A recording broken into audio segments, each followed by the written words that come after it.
Welcome to my channel. My name is Jeremiah Rangel, and today I'm going to be reacting to one of my spiritual NLP students who sent me a video of him working with a practice client, and he's looking for valuable feedback from an experienced coach and coach trainer. This is both incredibly important and rare for coaches who really want to make a positive impact in their world and in the lives of their clients. So this video is for people who want to team up so they can accelerate the success and results they need in order to become a full-time transformational coach and complete their life's mission. Did you know there are 8 different stages of becoming a full-time lifetime coach? Did you know that only 5% of the people who become certified as a coach actually find a way to become a full-time successful coach? Did you know that 95% of the students who receive their life coach certification training quit after the first 18 months because they lack the 4 secret ingredients that it takes to break through that invisible ceiling between failure and success? But before I share with you the 4 secret ingredients, go ahead and subscribe now to my channel, hit the notification bell so you can receive exclusive resources, insights, and tips to help you freely become the coach you were born to be. Those who fail to find and apply these 4 secret ingredients will find themselves one of the 95%ers, unfortunately. They're going to feel stuck, frustrated, alone, and ultimately feeling like they're a failure because they're failing to fulfill their life's purpose, which I know from personal experience, it is the worst feeling. But don't worry, I got you covered. Now, after training thousands of coaches and working as a life coach over 24 years myself, I've concluded there are 4 secret ingredients to becoming a successful 5%er full-time coach. And the 4 secret ingredients are: number 1, proven blueprint to follow. A step-by-step action plan that are easy to follow steps that produces results for you quickly. Number 2, a seasoned mentor. Somebody who has already achieved success and wants nothing more for you to succeed as well. But before I give you the final 2, let's get into the video and see what we can learn together. Okay, so this is Haas, and he's one of my students. He's so eager and hungry to help people, and this is one of his practice clients who's so valuable. And I haven't watched any of this. I don't know what technique he's gonna do. I don't know what he's gonna say, but let's get right into it. And I'm just gonna take it from exactly where we start. All right. So let's get in a resourceful state. Take a couple deep breaths.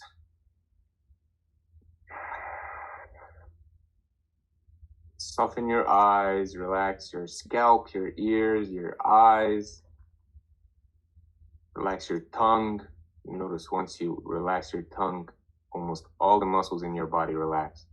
Okay, so here's the first thing that I see, some first feedback. So Haas has been just crushing it, just going after helping people. And this isn't his first rodeo. This isn't his first video that I've did a response to. So I'm just going to get him a little bit more the next time because he's been doing more repetitions. So if I'm looking at his practice client, he looks like his beamers, his body language is very calm, very relaxed. He's going at a slower breathing rate.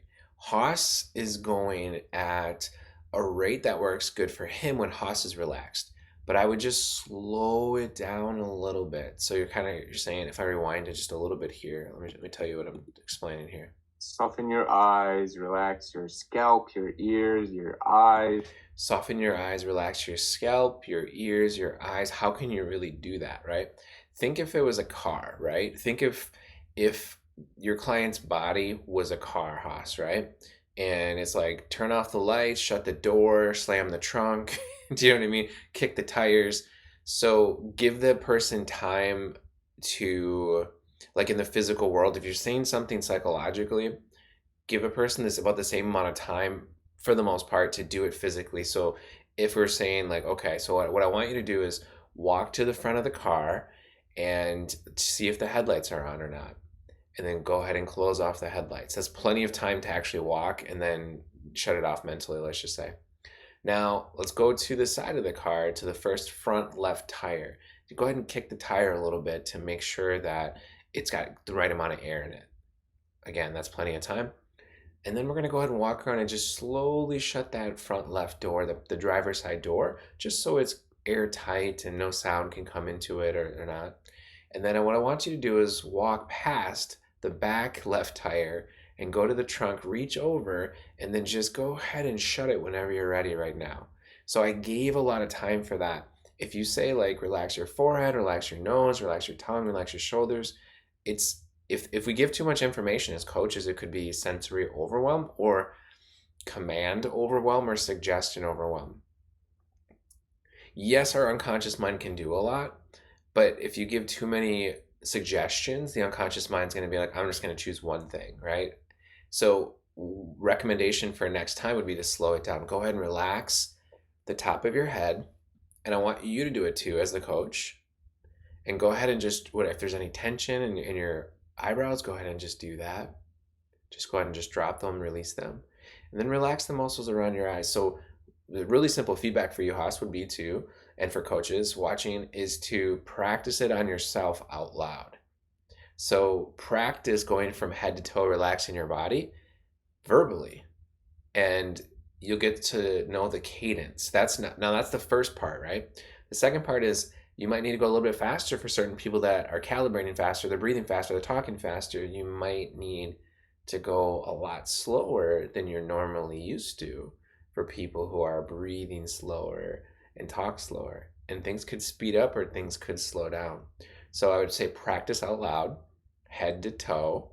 And then again, this is perfect for the beginning. As it goes on, as you get better at coaching, be able to do these easier and easier. So great job though. Relax your tongue. You notice once you relax your tongue, almost all the muscles in your body relax. And then imagine with your eyes, you can focus on one point, but also you can start to notice the walls on the side. You can start to notice the ceiling and the floor. Now, if you look at the eyes, he's in peripheral awareness. Even though I know Haas doesn't have hypnotherapy training yet, which he will once we give it to him, once we offer it to him. In hypnosis and hypnotherapy, he's in trance. So in NLP, going into the unconscious mind through peripheral vision or peripheral awareness, but that is the first level of trance. Peripheral awareness is technically trance. There's deeper levels. There's disassociation, there's somnambulism. We get technical when we talk about hypnotherapy, but he is there. And once he's there, you can always slow it down. So he's there. Like it's almost like you say, I want you to go into a relaxed state, and then he's showing you I'm there. So which is all good. It's all good stuff. It's called peripheral awareness. You can even expand your awareness to see what's behind you or feel what's behind you. He's given a lot of unconscious cues. Should be starting to feel really good right now. You can even expand your peripheral awareness to see beyond the ceiling, to see the sky, to see the stars. You can become aware of the galaxies. So that's a lot. It's pacing quick. So I want you to see it's kind of like, the best way to explain, we call it wham, bam, thank you, ma'am, which means boom, boom, boom, boom. It's like, I want you to see the ceiling, the floor. I want you to imagine stars. Like it's pacing too quickly. There's pacing quicker and pacing slower. If you go too slow, you're going to bore somebody. If you go too quick, you can overwhelm or they just won't be able to follow. So again, I'm not saying not everybody can. I'm just saying your client is observing, demonstrating he's a really great hypnotic subject, even though I haven't trained you hypnotherapy yet. Great hypnotic subject, which means he has a really great rapport with his unconscious mind, which means he has a higher side of intelligence. That's what actually that means. So there's a really good stuff going on there, and just work on that pacing slower. Sometimes you don't have to say all the things. You can take every third one out, which I will work on that. Same at the bottom, you can see the earth, below the earth, the core of the earth. Instead of this and this and this all the way to the core of the earth. So you can skip some cues. All right, let's maintain that. I feel more grounded. Amazing. So let me ask you now, so you've seen the picture of an iceberg before. There's the tip of the iceberg, which is our conscious mind, and then there's the bottom of the iceberg, which is everything that's unconscious, all our memories, all the information that has been stored since we were born. So if I ask your unconscious mind, you can put your attention not in the head, in the heart, because that's how we access the unconscious mind. And if I ask it, what is one specific memory that has been causing you discomfort that your unconscious mind would like for us to make you feel better about today? No, he's going What's into the first thing that comes to the screen of your mind? so Haas did a really great job of being in his heart when he's talking about being in your heart, pacing and leading. So that's excellent job with that, Haas. Let me see here. So he's starting to search his unconscious mind for that. So this is great. You can share it with me. You don't have to share it with me. You can just nod your head, tell me I got it. And then a little technical thing, you can share out loud if you like, or you can just acknowledge that you know what it is inside and just give me a head nod. So share with me or not share with me. That's fine. And I remember I started saying that when I first started coaching, and then I evolved to, you can say it to me verbally out loud, or you can just keep it to yourself inside if you like, whichever works best for you. Sometimes it's just a linguistic softener. Yeah, I got it. It's kind of, I can share it, but it's kind of a rough trauma. So for me, it's okay to share. Go for it. When I was... So Haas asked this question. It's in our spiritual NLP training, and it's called elicitation. We elicit the technique. You want to essentially search engine the unconscious mind, Googling the unconscious mind. Now, this is what's so interesting about working with clients. After working with thousands and thousands of clients, there's a patterns with human beings that I found to be true for 100%. Is if you ask something, Haas, right? I'll talk directly to Haas here. But as a coach, if you ask something and a person gives something he says pretty deep and it's kind of traumatic, that means their unconscious mind trusts at a certain level, right? It trusts that, hey, this is what came up. So on some level, I trust that you can help me with it. So that's a really good thing. So which means you've established rapport really well. So awesome job with that. When I was 6 years old, I had like a medical issue with my foreskin actually, and I got circumcised. And after the surgery, I had these what's it called? Not band-aids, but these gauze. It's called gauze, right? Yeah. And I was kind of wild as a child. I had a lot of energy. So my mother, she was gonna change the gauze, but I was too much for her to handle. So she called my entire family, brought them over to basically pin me down on the bed, so she could change it.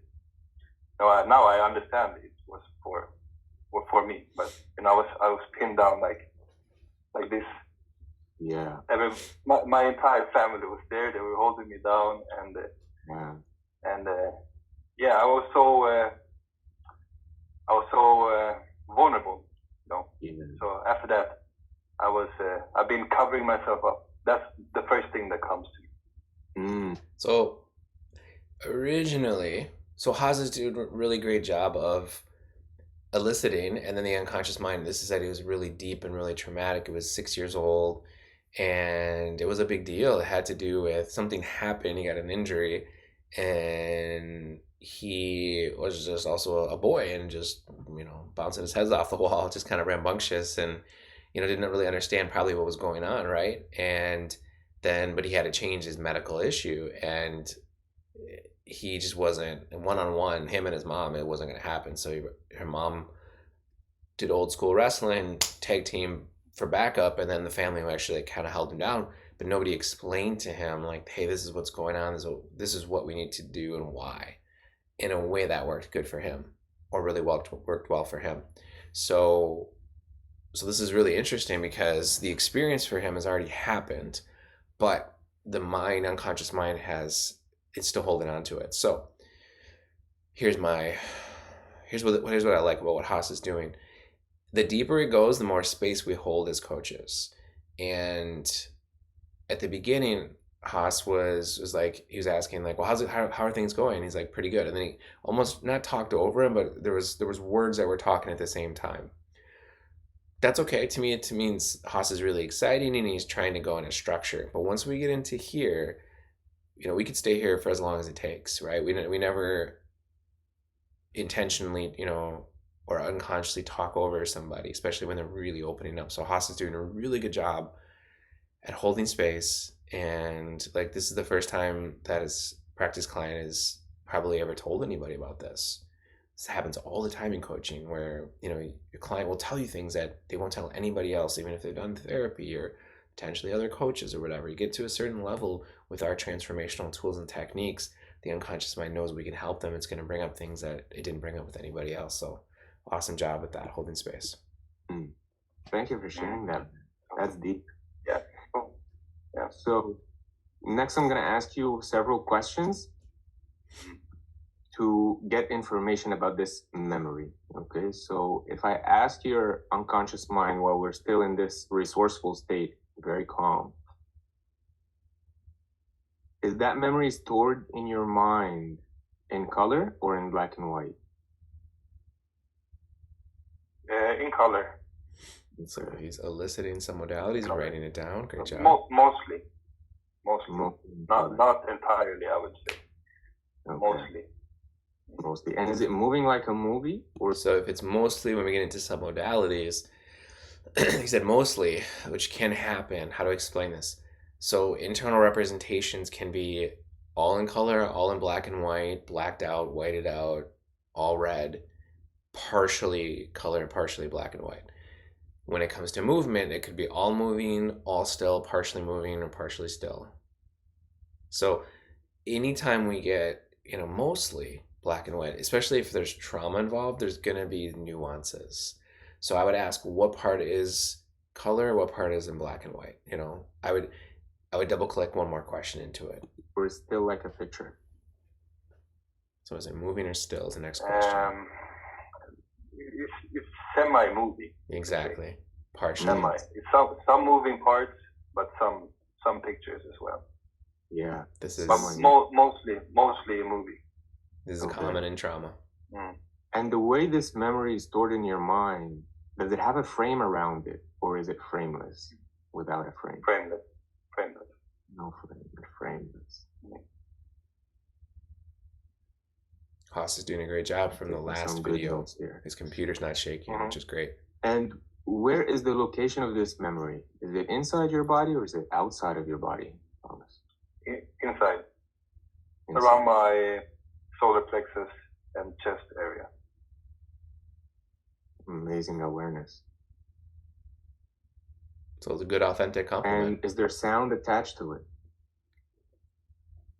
Yes, there is. And then what is it, right? All right, great job, brother. I would see what that sound is. Thank you. Now we're gonna, so basically the questions I asked you and the information. So thank you for sharing that with me. That's really deep stuff. That was great to say. You're doing awesome. Think of it like it's surgery. It's very much like spiritual or psychological surgery. When you go to surgery, right, you want people to be really gentle with you. It's like, you're going to do so great, and we'll get you an ice cream cone if you want, or a lollipop, or whatever you get. Nice, pick out your Band-Aid that you want, some balloons, but you just want to be really treated nice because it's vulnerable. So we want to give compliments sometimes, but it's authentic, not like, you're doing great, you're so beautiful, you're unstoppable. It's got to be authentic. It's got to be from your unconscious mind, from your heart. When it flows, like at certain times, especially transitions, or especially when we're going on to the next part. So great job with the use of authentic compliments and verbal positive anchoring. He gave me is the building blocks of these memory. And once we take each and switch it, mess around with it, we can change how the memory is constructed in our mental. All right. I wouldn't say mess around with it, because now, so I'm gonna go. If I were to tell you watching, right, you're watching right now. I'm gonna go inside your mind and mess around with some things. I understand that's not what he intended to say, but it's the meaning of communication is the response that you get. It's not what you say or how you say it; it's how it's received. That's more important. So we're gonna go around and we're gonna change some things. We're gonna switch like a light switch. Use metaphors. We're gonna switch some things on. We're gonna switch some things off. But like mess around, I understand that was more Haas's language. And if I were to say that with Haas, it would work for him. But I don't know if it's gonna work with the client. It just gets so subtle as we get into coaching. A lot of times majority of the time we will give what works best for us. And that's why it's so easy to read people. But then as we develop, we're going to give what works best for other people. So I just wanted to share that. Map of the world, okay? And we can start to feel better. So you ready for the next step? Sure. All right. So there's a little hesitation there because he's a really nice client. Why am I putting nice in quotations? I don't know why. Why am I making bunny ears, double bunny ears? He's a really nice client. But what he just shared with there is, sure, I don't know what's going on. That's what he communicated. Like, sure, we can do next, and I do trust you because we have, there's this relationship so far, but we're going somewhere where you and I both never gone. So we're going into the unknown. So that's why there's a little nervous laugh there. Yeah, I would double check in with that, but it's how it was paced. Like, okay, now we're gonna do the next thing again. This is one of the first, I don't know, 10 to 20 times, maybe 10, maybe I'd say 10 to 40 times that Haas has been doing this. So this is totally natural in that parameter. That's why we do this video. You make adjustments, you do better next time. It's really about doing better every time. That's why successful coaches favors the ones who repeat and evolve the most. So now just imagine you have like the universal remote control or the dimmer switch. And if you change that memory from color to black and white, how does that feel? Well, I would say all color to all black and white because it was partial. That's what I would suggest. Yeah, it feels like it's paling. Paling. It's fading? Like fading away a little bit. Yeah. Okay. And if we started at 10 out of 10, where are we now? Like a 6 or a 7. 7, I would say. Okay. 7. I'm going to share this with Haas. I think he asked this on one of our practicums that we have when we meet with our coaches, and we help them work this out. We don't just give, here's this amazing world-class training and go figure it out on your own. Here's this what we do is, here's this amazing world-class training.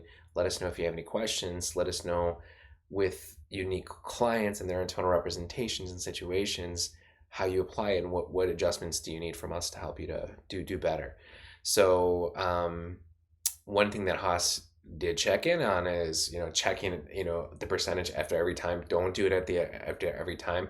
Ask your 5 or 7 submodalities, and then check. But every time, there's a time and place for that. But it could be, it's like it's like going on a date and it's like, here's some flowers. Do you like me more?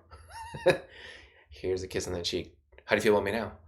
I'm not saying it's exactly like that, but it's a kind of like that. So I know when you're brand new and it's so fun and exciting to see because you really want to know. And sometimes you can, but point is, don't make it a habit every single time. That's all. And you mentioned it's semi-movie. What if you made it still like a picture? How would that feel?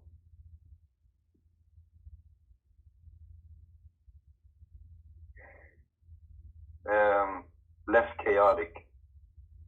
Less chaotic.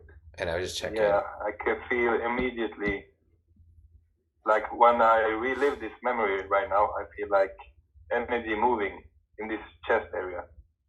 But I feel the energy moves a lot slower. And yeah, almost like it stops. Good.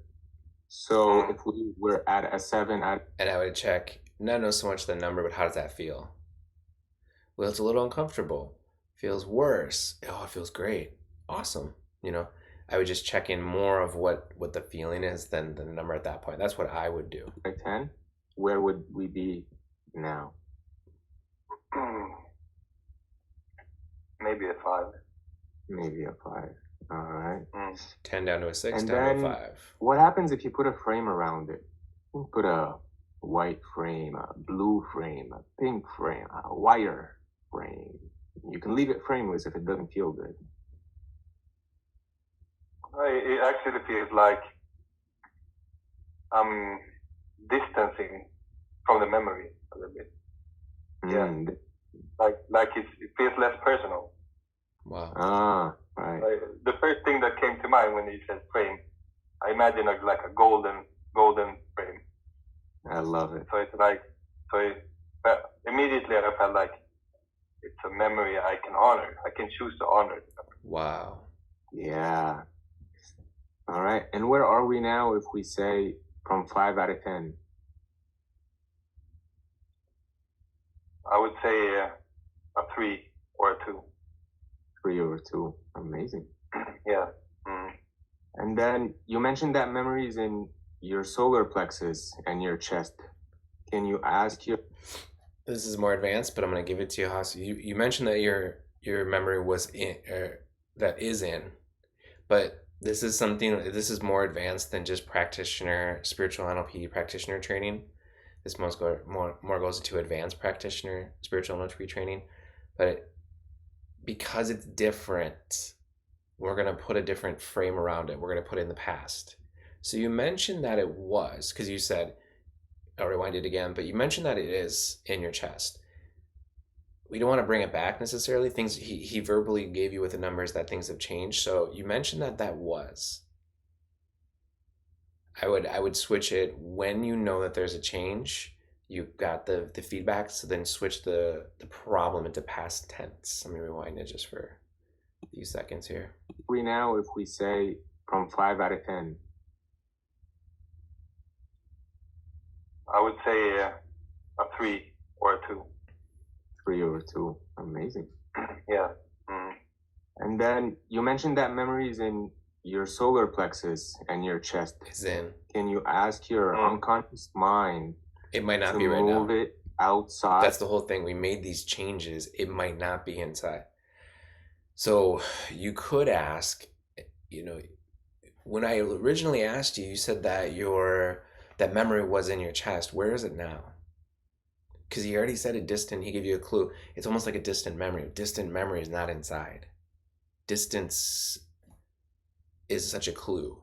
If it's a distant memory, how far away is it? You literally could ask that. You could ask how close is it? It's more accurate. How far away is it? Like you could ask how close is the moon to you or how far away is the moon to you? Which one feels better, right? Depends on how you look at it. But for this particular thing, because of the last thing he said, it's distance, so you could presuppose it's outside. Just to give you like a little clue of what he said before, will give you more information for the next questions. I'd like a few feet ahead of you just so you can see it. Temporarily.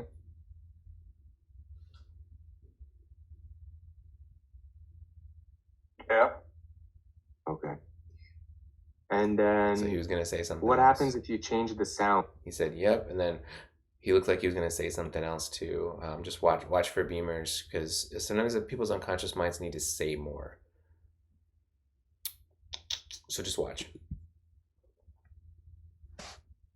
Yeah. Right. Okay.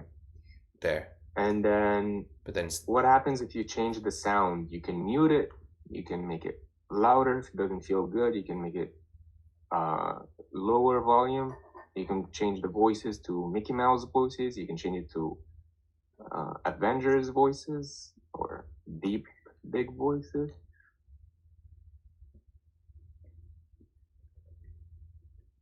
I like the options. It feels even less personal. What did you do? Like I changed it to Mickey Mouse voice. Nice. And where would you say 0 out of 10 right now? We were at a 2 or a 3. I would say a 1. because I feel like a lot more distance, but I'm still holding on to it some way because I've been carrying it for so long. I don't know what he's going to say next. I don't know what Haas is going to say next, but what you could do here, Haas, would be, or as a coach, two different things. He gave you so much information with that little. People give so much information if you just know what they're saying, how to translate that simply. So there's two different things. He said it's a 1. That's great. So we're down 90%, but it's still there. I'm still holding on to it. So a couple different things. You could say, what would it take to get down to a 0? This is, again, higher level coaching. It sounds so simple and so easy, but it does a lot. The other thing you could do is Ho'oponopono, because he's been holding on to it for so long. So I would cut that cord, but it's not just easy as cutting the cord. Go through the whole Ho'oponopono technique. Go through the whole Ho'oponopono technique. But let's see where this goes. Right. For how long have you been carrying it? You had some meta-model questions. 30 years. All right. Sorry, I was talking. I'll rewind it. But he said how long he was using some meta-model questions to get more clarity. But for 30 years, he's been carrying this. That's a big deal. It's a big deal, you guys. How long have you been carrying it? What is it? 30 years? 30 years. All right. So now what happens if now that you see it in front of you, what happens if you shrink it down to like quarter of the size? Or even more if you would like.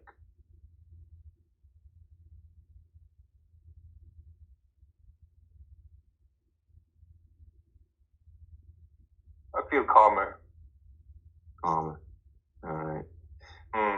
It's just 100% of me screaming Ho'oponopono right now. My unconscious mind's not really screaming, but like it's very obvious Ho'oponopono, and because to remove the deeper spiritual lesson behind the rest of the internal representation would be able to let go of that and be able to move forward. And then what happens if you move it 100,000 miles away in any direction that you desire?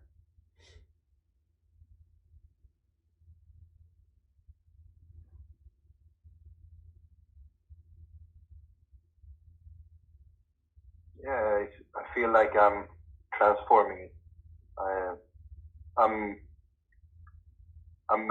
It's sinking down into the earth. So I feel like I can give it to the earth as nourishment for the planet. Wow. To transform it. Yeah. To transform the energy. Yeah. Amazing. So where are we now on a scale of 0 to 10?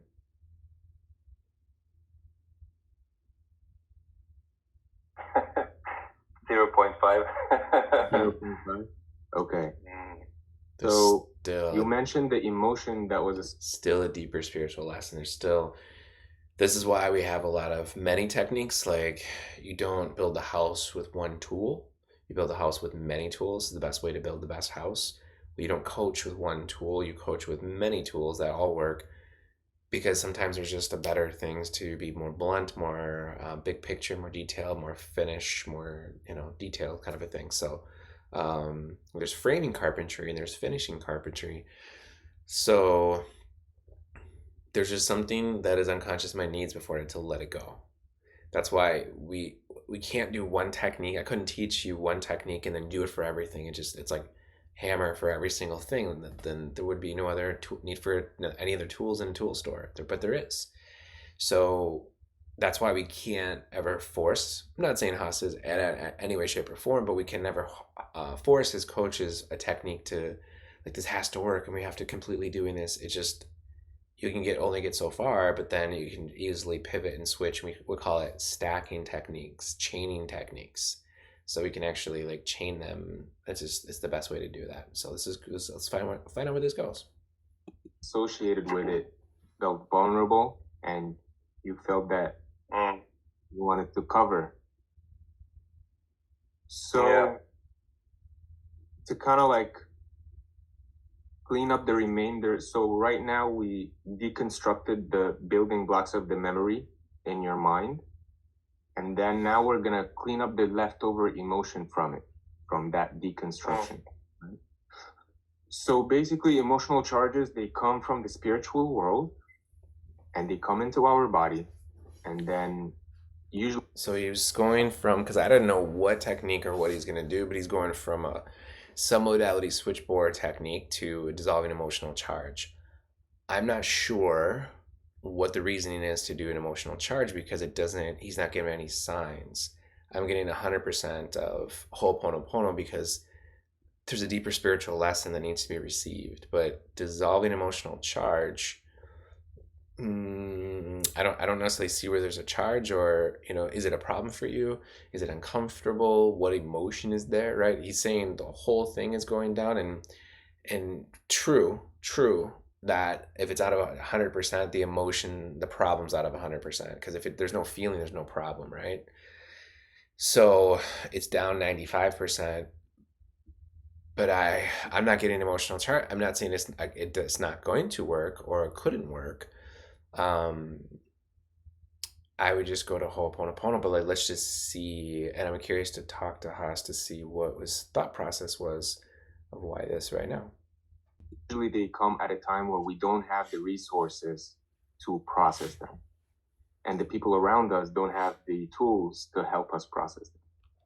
And these emotional charges, they keep being suppressed. Our mind suppresses them.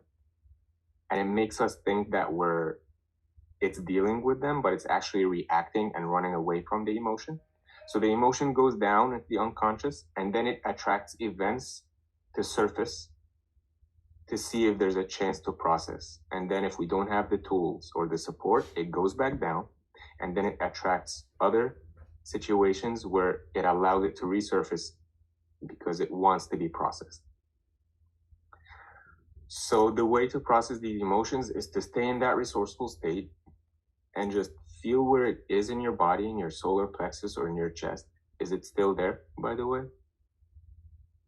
Yeah, a little bit. A little bit. Yeah. So very vague. Okay.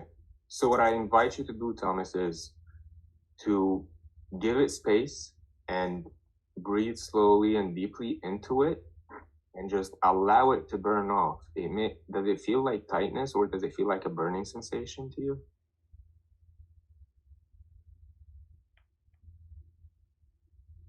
A little mixed. Some tightness. Yeah, some tightness, but more like a burning, like a warm feeling, yeah. Warm feeling. Okay, great. So let that warm feeling burn off completely, like even if it feels like a volcano. Sometimes I even exaggerate, try to intensify the emotion just so I can feel it and allow it to burn off completely. As you're breathing into it slowly, you may notice that it's starting to move. It's starting to change. It may be moving at a slow rate, but that means that it's moving. It means that you're giving it space.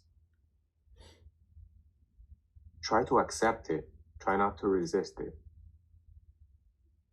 And in a few seconds or a few minutes even, it's going to start to burn off more and more. Okay, so Haas I'm getting warm over here because when there's energy work, and what I mean by energy work, things moving around in the energetic realm, then there's heat released, and sometimes holding space or watching it, you can feel the same thing. So I'm going to put my hair up early. I'm going to take a quick hair break, but as I'm doing that, I'm going to be talking. Haas asked me during the practicum, this makes a lot more sense. I didn't watch the video yet, but he asked me the difference between like the emotional charge and a kind of a trigger, difference between internal representation. So I understand what he's saying now is that because of the submodality switchboard technique works so well, right? And it was going further and further away. Like, and I would go to Ho'oponopono with it. But now I understand more what you're saying because now we're kind of going to something that's so far away. It was probably, think about what happened here with coaching. You just moved it hundreds of thousands of miles away. Now we're going to go back to it and go inside of it. I see what you're saying with your question now. And again, if you can move it really, really far away, then ho'oponopono it. If there's anything left over. If it can't move far away and if it's really close, then we can go inside of it. That's a really, really good way to differentiate the difference. If we go into it, which means associate going to the center and park it and just sit, or do we disassociate it and change them submodalities? This question makes a lot more sense, and that's what I would have done. But again, I did certain things exactly like how you're doing to learn to get to where I'm at. So this is, is there any damage for this? No. Is there a better way? I mean, I'm always searching for a better way, right? I'm always looking for an efficient way, and as coaches, we need to. But let's see where this heads. It may burn off completely in one session. It may take few sessions. It could be like you mentioned, layers of an onion. You let it burn off for one session, and that's a big layer, and then you come back later and you let it burn off again. But many times it can burn off in one session. The rule of thumb is average size emotions burn off in 7 minutes, and bigger emotions burn off. They can take up to 21 minutes or even more. But once they burn off completely, they don't come back. Once the lesson is learned, the teacher is no longer needed. There's a lot of truth in that. Some charges, just to let you know, to Haas, that they could take 6 months. What do I mean by like 6 months? 6 months? Yeah. Meaning like things that they're so big and so deep, so traumatic that we take layers, like what you said. So sometimes it can be done in one time. It depends on the level of depth and the level of resistance and the level of trauma. Those are the 3 best ways to explain it. How deep is it? How much acceptance or resistance, which means how much work has been done in a way. And then, I mean, there's actually a lot of other factors: pain tolerance, nervous system training, motivation, discipline. There's a lot, but I mean, things could take 6 months. And what do I mean by 6 months? Not that you're doing it straight for 6 months. Nothing would take straight for 6 months, but well, that being said, it could take years. I mean, Eckhart Tolle said his was for 2 years for something specific. Mine, I mean, it was a few years as well too. So emotional charges is different. We teach that in a part of our spiritual NLP training, but it's the only technique that's exclusively in the spiritual realm. So it could take a long time. It could be a big mamma jammas, just so you know. And basically, these emotions, they carry lessons for us. They always do.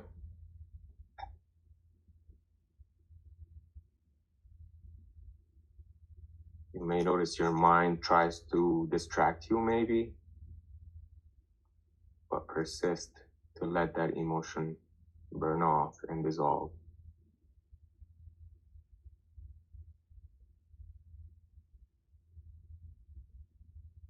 You may notice that maybe it burnt off and then other emotions started to appear in different parts of your body.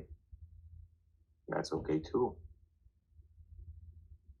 You can let them burn off as well.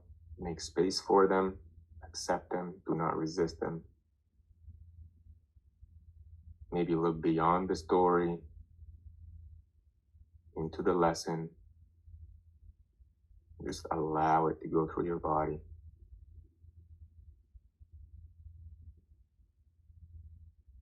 What is happening inside right now?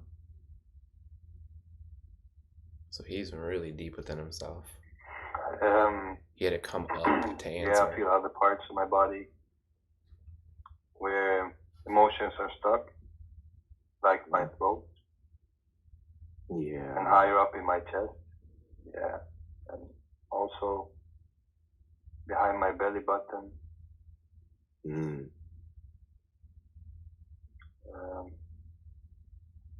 Like something that came up now is trust issues. Yeah. That I'm just going to pause for a quick second. Now I want to know, what is your biggest takeaway from this video so far? Let me know one thing that you learned, one aha, one light bulb moment, or something that was really interesting that you felt was valuable in the comments below. came from that, being exposed as Being a child, being vulnerable. Yeah. Right.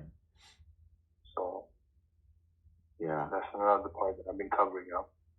Yeah. And let me ask you, Thomas, maybe a series of questions. So when you cover yourself up, what is the higher positive intention of it? I'm just curious. The higher positive intention. Did you say that? Yes, higher positive intention of covering yourself up. You feel safe, you feel secure. Yeah, feel safe. Feel safe. And if I ask you... Really quick, I know it's given a lot of feedback, but this is the whole reason for doing this. So Haas started off with the submodality switchboard, went into the emotional charge, now getting into chunking. I would be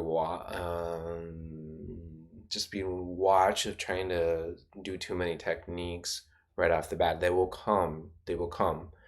Your unconscious mind will be able to know what to shift. It's just there's a little bit of, I'm not quite sure why they're switching to the highest positive intention. But then when we do highest positive intention, it's better to ask it in a way that the unconscious mind gives, not to give examples necessarily, because then it might lead the witness, so to speak. So I would say, like, so, what's the highest positive intention of that covering up? And he's like, highest positive intention, because he's never heard that before. It's never been in his map. And like, yeah, like, what does that do for you? So it's just maybe another question instead of suggestion. There is a time and place to do suggestions. And again, that's what's so interesting about coaching. Now, there's things that are correct and incorrect when it comes to coaching. But then there's another part that's artistic, and you might go one way, I might go a different way. And it's really, my goal is to help you with the people that you're meant to serve. That's my whole goal. I work with the people I'm meant to serve. You're also somebody I'm meant to serve, or born to serve as well. But that's the whole thing. It's like, it's so beautiful about coaching, because coaches could take it in different, really skilled coaches can take it in different ways. Really unskilled coaches could also take it in different ways too. So keep going. Good job. What is the higher positive intention of feeling safe? What's the first thing that comes to the screen of your mind?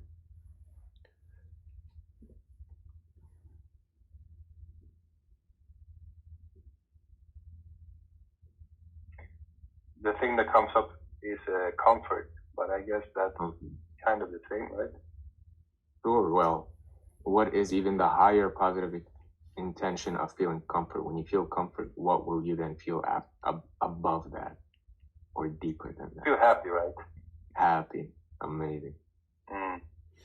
Is there something more higher than happiness? I'd say love. Love. Amazing. Is that the Love. highest? Free and love. If you're free in love, and Free. maybe if you love yourself unconditionally, that's freedom to me, at least. Yeah. That's the highest to me. Loving yourself unconditionally and free. Yeah. Amazing. Even though you're not perfect, you can still love yourself. Yeah. All right. So if I ask you to go back into our body and bring that free and loving yourself unconditionally. So I'm a little bit confused. Go back into our body. Whose body? Like, I understand, like, so we're going to do this, but there's a time and place for we language and time and place for you. Let me see what that is. All right. So if I ask you to go back into our body and bring that free and loving yourself unconditionally, and bring that energy to support us and holding space for these emotions that are stuck in the throat, that is in the upper chest, and maybe surround them and go in between them. I will share this. I'm a little bit confused about the us. There's such a fine line between pacing and leading. And yes, you want to, if I'm leading somebody with distance and internal representation, I will, get internal representation, move it far away, feel that. But if somebody is like focusing on trauma, I'm not going to actually go into trauma, if that makes sense. Now, in the energetic world, this is kind of going off, but it's really important to share. You don't want to really be in rapport, but we don't want to associate to our clients' internal representations or what's going on. So just be careful of that we language, and because you don't want to energetically anchor things to yourself. It's a whole different video, a whole different conversation. But my question is, next time I talk with us, get more clarity on the we and us, because we're going to be coaching and we're going to work on this. But okay, so what we're going to do is we're going to have that trauma and we're going to remove it over there. Now going back to inside of your body. So we're still coaching, but going back into inside of your body. Like come back to, I would just check in with that. Allow them to burn off and to soften them,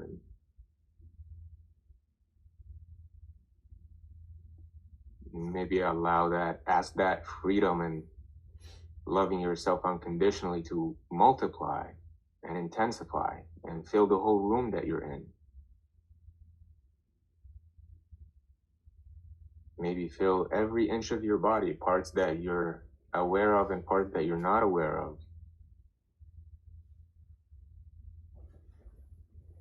And remove or dissolve any parts that needs to be integrated and dissolved, or needs to be removed. Maybe there are parts that needs to be removed that don't belong anymore. So I'm just getting a little bit, because it seems like almost partial of a fourth technique within here, which if this was a full coaching session, that's different. If it's just actually practicing like a technique, that's different. So I'm not quite sure, because now we're getting into parts. And parts are more challenging and more systematic, and we need to really work with like visual squash. But we're getting into kind of a fourth question mark thing for me, so I just want to see where this goes. I'm just a little bit confused of the direction, but let's see where it goes.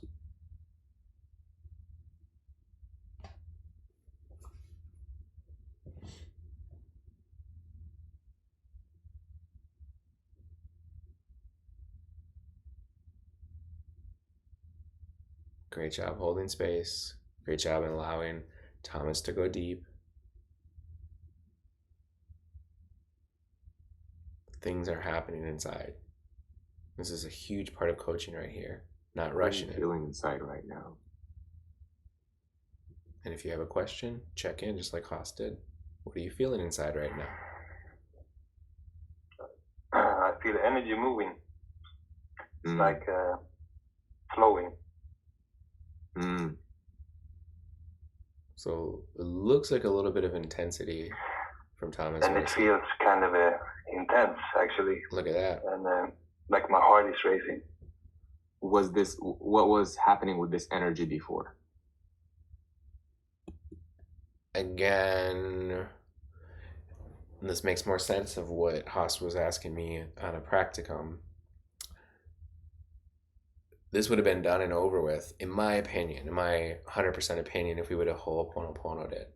But we brought back something that probably didn't need to be brought back. It's not necessarily going to make the change work that already happened unchanged. It's just unnecessary. We brought something so far away and now we're bringing it back, and it's like two different worlds. We were doing really a lot of success in the psychological world. Why would you go to the spiritual world? We only really do the spiritual world if the psychological isn't working, because it's a spiritually rooted problem. We go to the psychological if the spiritual isn't working, because it's a psychologically rooted problem. So that's kind of that's why he's having a tough time. So anytime a client's having a really tough time like this, and intense, heart's racing, let's disassociate. Not associate anymore, disassociate generally. Was it kind of like stagnant? Yeah. Amazing. And I kind of feel like more in connection with my body.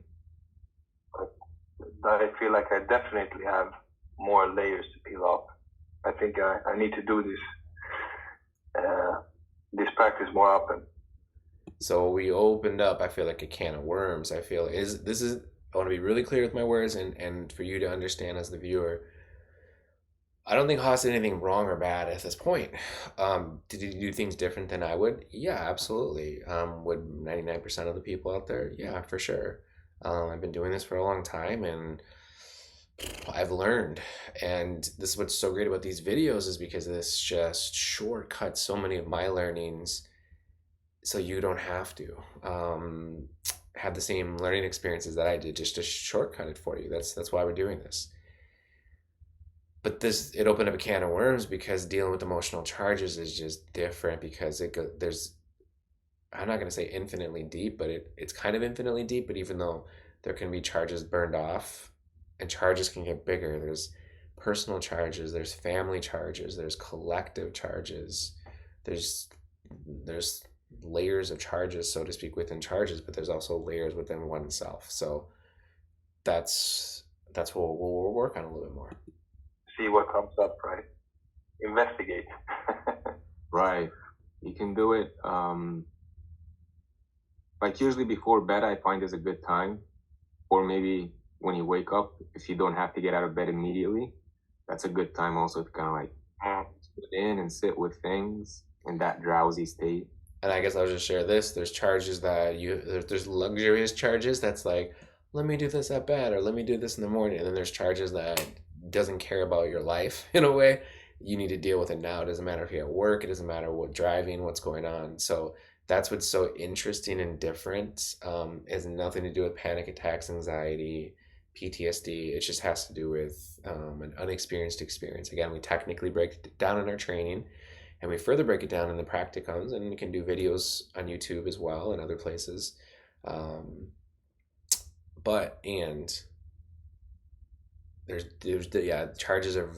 Charges are just as complex as parts.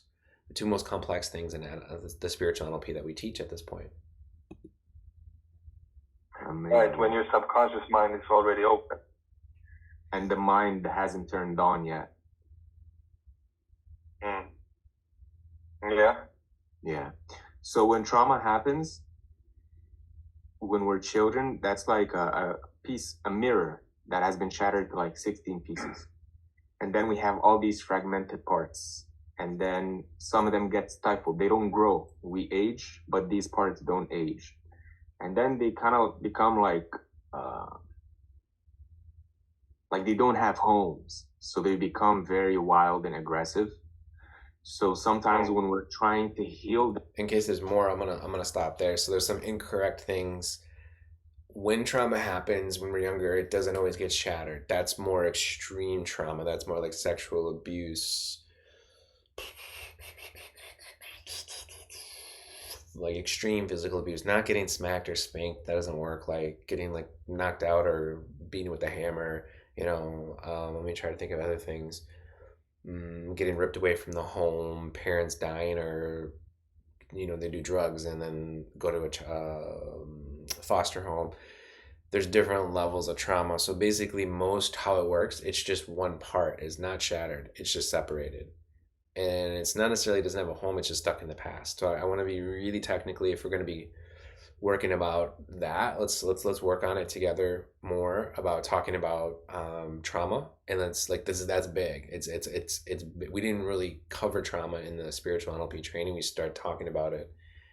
What you want to do with it actually is with the healing through time.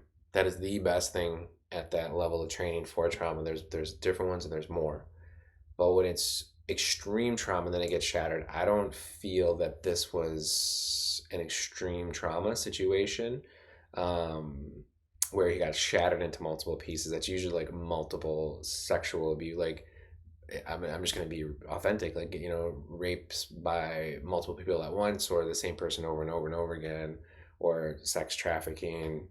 It's big stuff. It's like big stuff. Big stuff. Incest, big stuff. Things like getting abandoned, not necessarily, parents drinking and yelling, throwing things, not necessarily. It depends. We have to get into it, but I just want to be really, really technically clear about that. And it's not like they don't have a home, and they're not always aggressive. Sometimes they shut down. Sometimes they're angry, sometimes they're sad, sometimes they're hurt, sometimes it goes to lust. What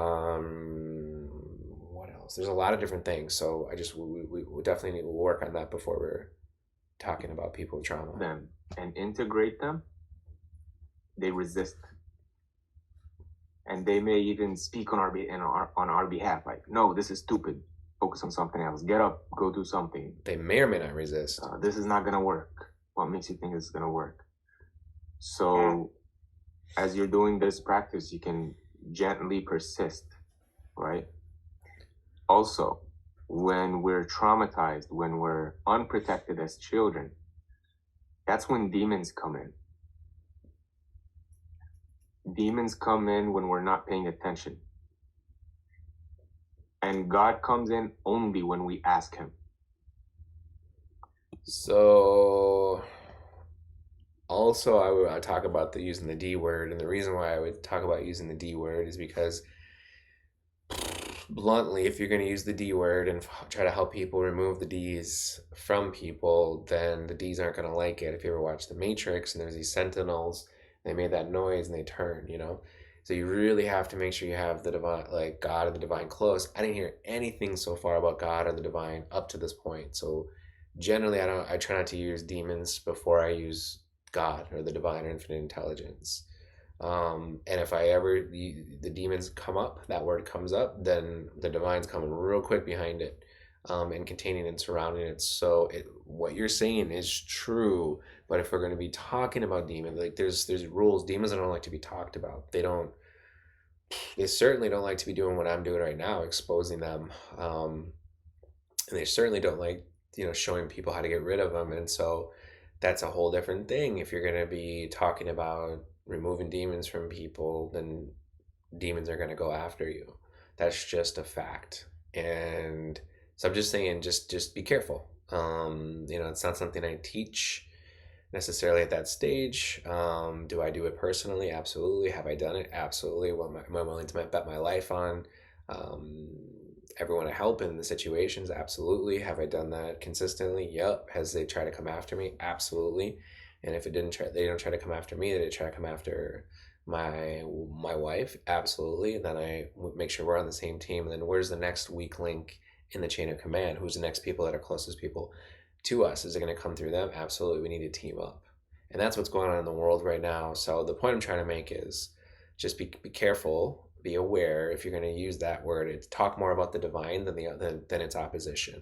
Talk more about the divine than its opposition. And definitely need to focus on it more too. So what you're saying is true, but there's more to the story.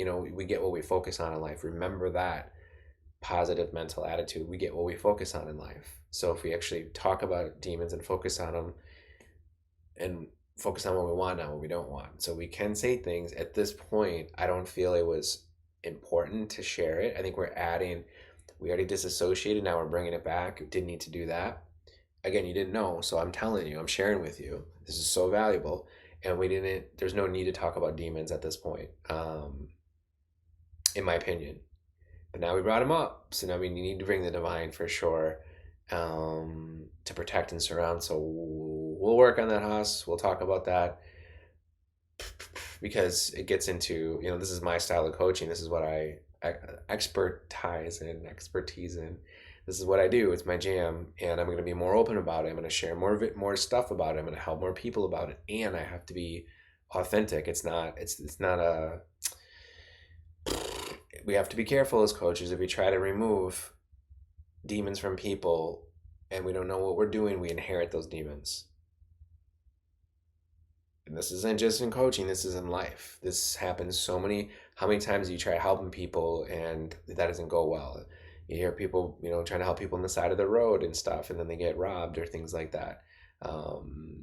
People try helping people with addictions, and then they, rob them or take over their life, or people, I can go on and on. There's so many different areas of life, but some people don't want help, and some people we need to distance ourselves from it. There's a whole different conversation, whole different thing. Just keep the divine. Like I always bring the divine in between you and me, and around you, around me, and whoever's watching. And every time I work with somebody, and that's what we're doing here. So it's all good. Just got to be more aware. So More as training. children, we're unaware. A lot of things happen. We get lost, and demons come in. So not only sometimes do we have emotional charges that need to be burnt off, sometimes we have demons camouflaged in emotional charges. Okay, I gotta talk about it because I didn't watch any of this, and it's my authentic review. From Haas's level of training, he's talking 17 levels up.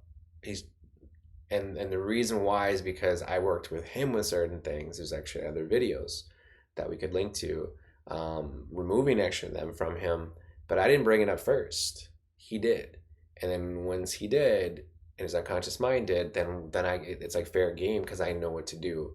But we don't want to introduce them unnecessarily. Again, have I done this before when I'm working with people? What I'm saying, yeah, absolutely, I'm sure of it. I can't remember an instance, but my unconscious mind's like shaking its head. And did I cause damage to people? No.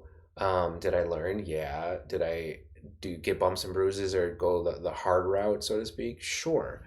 And is this part of the game? Yes. And at the same time, equally, it's just we got to find if it's necessary or not. Again, for this rule for you, don't bring it up unless people bring it up first.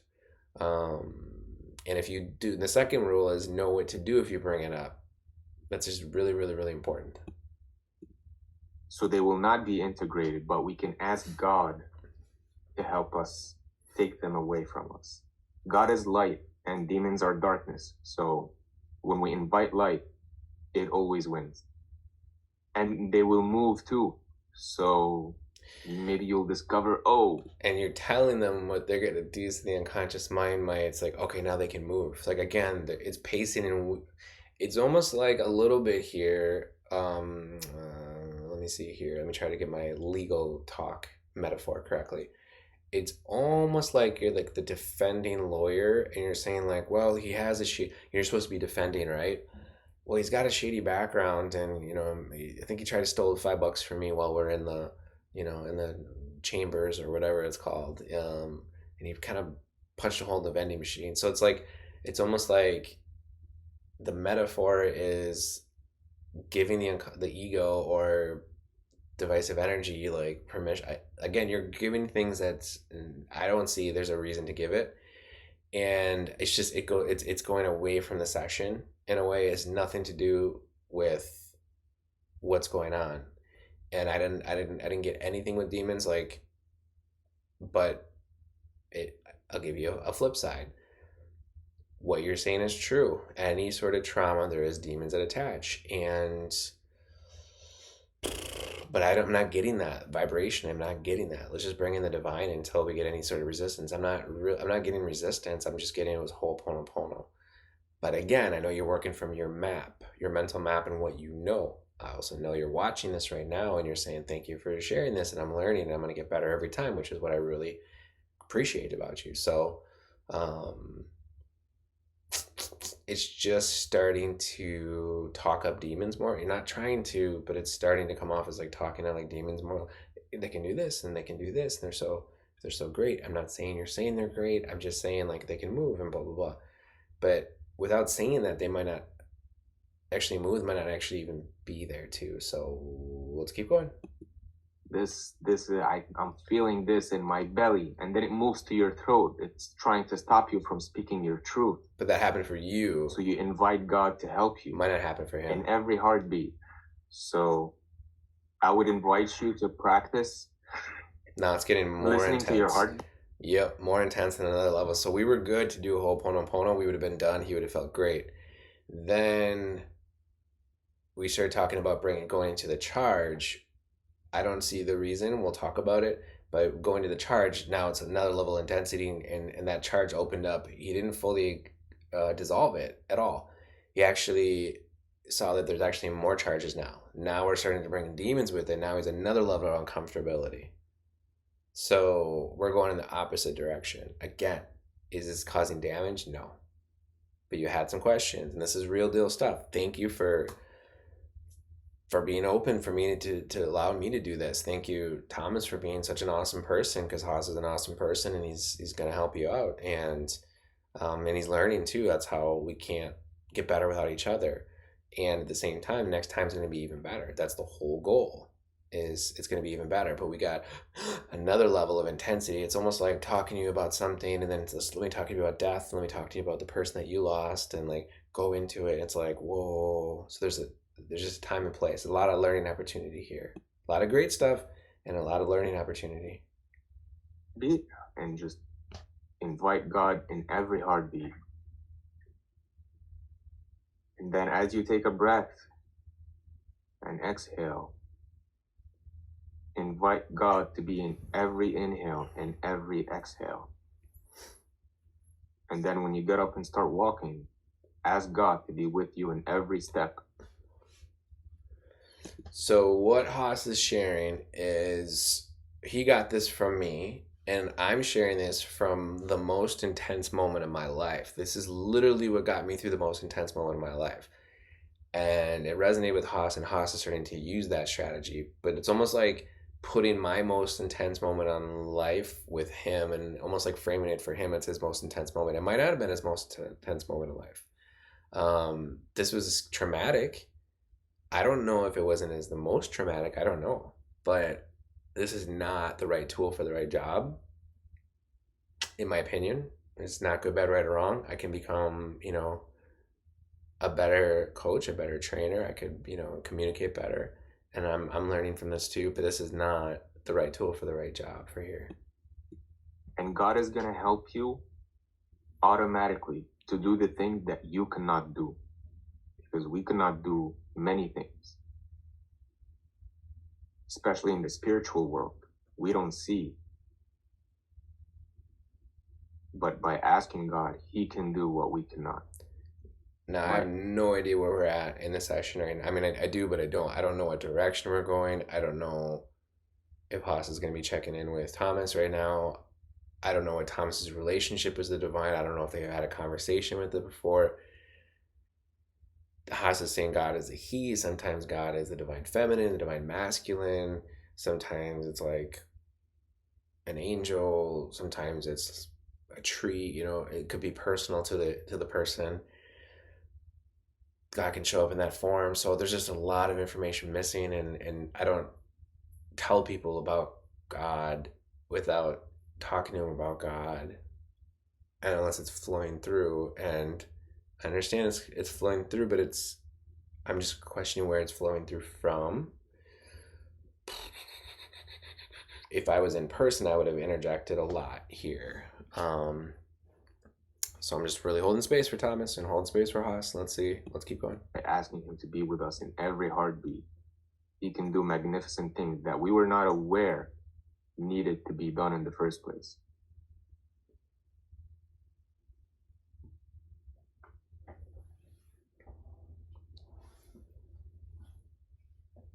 So I don't know if Thomas right now is doing his best to like survive this situation, or if he's doing what the divine is doing, what he said. All right. That was a good one. So what I mean by survive, meaning like, I don't mean like it's a survival, like a death or a damage. I mean like, I don't know what to do, and I'm doing my best. That's really what I mean. I don't know if survive is the best word, but it's the best word I can come up with right now. But then he said that's really good. Sometimes clients say things like that and they don't mean it. Let's find out. Let's just find out. Yeah, man. So this is huge, by the way. This is like an emotional surgery or a spiritual surgery, right? So afterwards, there's going to happen, a lot of integration is going to happen. So if you have the time, lay low, relax, stretch, drink lots of water, take a walk. Again, a lot, lay low, stretch, drink lots of water, do prayers, vitamins, here's 17 other things, like pace slower. People can only digest so much in any given moment, especially the unconscious minds, or the conscious mind's slower. But yeah, man, great job. How do you feel? You too, brother. Thank you. Thank you. I feel refreshed, like reborn. Wow. Reborn. Yeah. Like I told you, I still have some layers I need to peel off, but yeah, I feel motivated. I love it, man. Yeah, healing is a journey. Yeah, you know, it's an amazing journey. It's the most amazing journey. Yeah, I've been healing for many years now, but I'm still uncovering stuff because I've been carrying so many, you could say, so many rocks. It's like I have a backpack full of rocks. I'm still carrying rocks, but you know, yeah. I've thrown out a couple, but yeah, you can't do everything on your own. You know, I haven't really used help, and coming to God is pretty new for me. So I've been trying to just practice being grateful to God. You know, giving thanks, but maybe it's time for me to ask for some help. It's a team sport. Yeah. I cannot do it alone, and you cannot do it alone. No, we're not supposed to, right? Right. Yeah. Amazing, man. I really enjoyed this, bro. You have my blessings. You can use whatever you want from this call. You know, you don't have to edit out my trauma. Maybe it's helpful for someone. You know, I'm not ashamed of it. So that's why I wanted to vocalize it. I love it.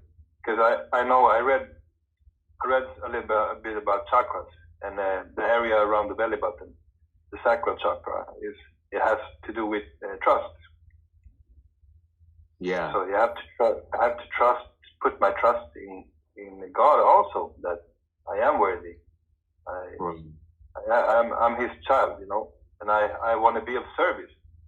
That's the funny thing, because I've been praying and I've been manifesting very specific things, you know, and I received. So, but I'm still, you know, I go back to like a default mode where I second guess things, but I have so much proof, you know. Thank you for watching to the end. I just want to put a special thank you to Haas and for Thomas for putting this together, and Haas for putting yourself out there and making a difference in people's lives. Like I shared with you before, that after learning as a coach for over the last 24 years, I discovered that there's 4 secret ingredients to becoming a successful 5%er of a full-time coach. And again, those 4 secret ingredients are a proven blueprint to follow step-by-step action, which is what Haas is taking. Number 2, it's a seasoned mentor, somebody who's already achieved success and wants nothing more than for you to succeed. And the final 2 are, the third one is transformational tools, techniques, and training. So strategies that work within every coaching session every time, but there needs to be a learning and developing and finding what to do, when to do it. And 4th, most importantly, you need all 3 to get to the 4th one: repetition, conditioning, embodying your nervous system so you can train yourself to a level where it becomes automatic and unconscious.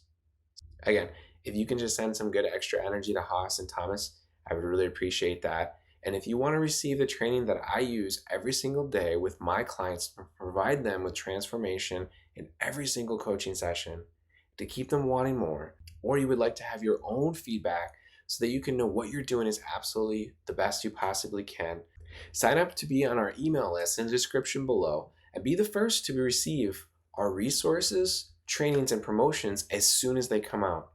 Thank you for watching, and I look forward to seeing you in the next video. Stay blessed until then.